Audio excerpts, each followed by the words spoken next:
Assalomu alaykum aziz ko'ruvchilar. 2015 yili 10 yanvar Belgiyaning Bryussel shahriga joylashgan Xitoy bosh konsulxonasi oldida norozilik namoyish faoliyati olib borildi.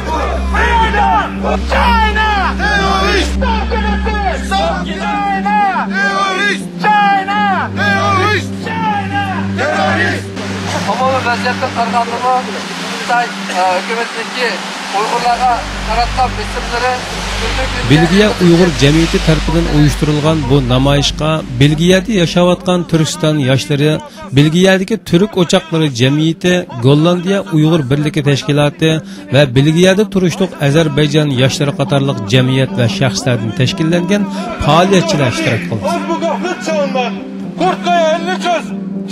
Sürgün atağından kanlı sınır boyları yağya mezar olsun. Vaktiyle bir atıl varmış. Var olsun. Gerçi hava soğuk ve yağmurluq bolsumu Xitoylarning o'tgan bir yil ichida Sharq Turkiston xalqiga salgan zulmatlik siyosati va qonliq bostirishlarni ayiblash maqsadida Xitoy bosh konsulxonasi oldida jam bo'lgan vatandoshlar jaranglik shuarlar bilan atrofni zilzila soldi. Kimligi noma'lum kamerachi Xitoylar barliq namoyish ahlini suratga tortayotgan bo'lsa-mu, namoyishlarni chekindirilmadi.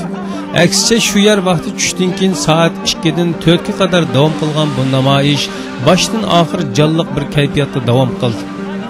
Namoyishlarning Uyg'urcha, Turkcha, Inglizcha, Doshcha va Fransuzcha to'lg'an shuarlarda o'qilgan bayonotlarda Xitoy hukumatining chekdan oshgan zulmlarga qarshi qahr-g'azabi aks etdi.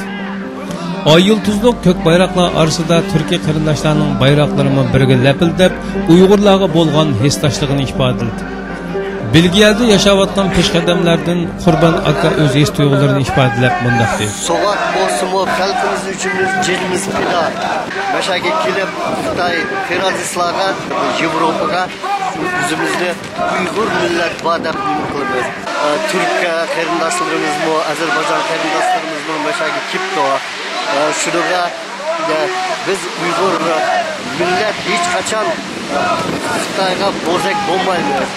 Biz umidda yana Allah nasip etsa o'sha bizning bolalarimiz Gollandiya Uyg'ur birligi tashkilotining boshlig'i Sodiqjon Saliy apandi bu namoyishga qatnashishdagi sabab maqsadlari haqida to'xtalib, hech qanday bir zulmning javobsiz qolmaydiganligini ta'kidladi. Xitoyning 2014 Uyg'urlarga qilgan zulmiga qarshi namoyishni qo'llash yuzidan keldik. Bugun hamda havo shundoq nachar, yomg'ir, shamol, ammo bu yerda hamda Belgiyadagi Uyg'ur jamoati, Turk tashkilotlari, shundoq Ozarbayjon tashkilotlaridan bu namoyishga qatnashib, ya'ni Uyg'urlarningki bu zulmga qarshi ekanligini, hargiz jim turmaydiganligini, har vaqt o'zligi ovozlarini olishga tayyor ekanligini bildirish maqsadida bu namoyishlar bo'lyapti. Inshaalloh ziyoratimizni qabul qilganlardan Belgiya Turk o'choqlari boshlig'i Evren Ayrin apandimo bugungi faoliyatga kelishdan maqsadini bayon qilib, Sharqi Turkiston Xitoy kommunistlarining ishg'oliyatida qolgandan beri qarindoshlarimiz u yerda ham assimilyatsiyaga, ham qirg'inchilikqa duchor bo'lmoqda. Biz qarindoshlarimizning erkinligini istaymiz. Biz Sharqi Turkiston, Qorabog', Karkuk, Mosul va Tabriz ozod bo'lguncha qarindoshlarimizga yordamda bo'lishga tayyormiz dedi. Her türlü mücadeleye hazırız. Bu yana hazır Taylandda turayotgan musafir Uyg'urlarga Turkiyaning sahip chiqishini Turkiya hukumatidan talab qilayotganligini bildirib, 3 million Suriyalik va minglarcha Armaniyaliklar yashayotgan bu tuproqlarda nemishqa Uyg'ur qarindoshlarimiz uchun yer yo'q dedi. Uyg'urlarning davosipidagi milliy rahbari Rabiya Qodirmi Turkiyaga erkin ozodi kirib chiqishi lozim edi. Biz Turk hukumatidan buni talab qilamiz dedi.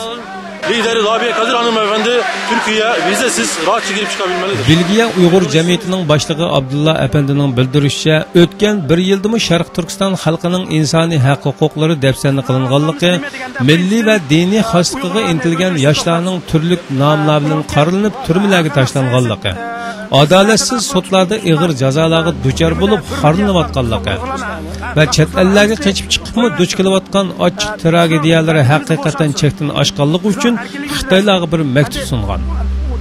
Uning bildirishicha, mazkur maktubda Uyg'urlarni o'ldirish to'xtatilsin, siyosiy mahbuslar qo'yib berilsin, Xitoylar vatanimizdan chiqib ketsin, erkinligimizni bersin, Uyg'ur xalqi bilan dialog qurib, yuz berayotgan qonliq fojialarni to'xtatsin degandek mazmunlar yer olgan.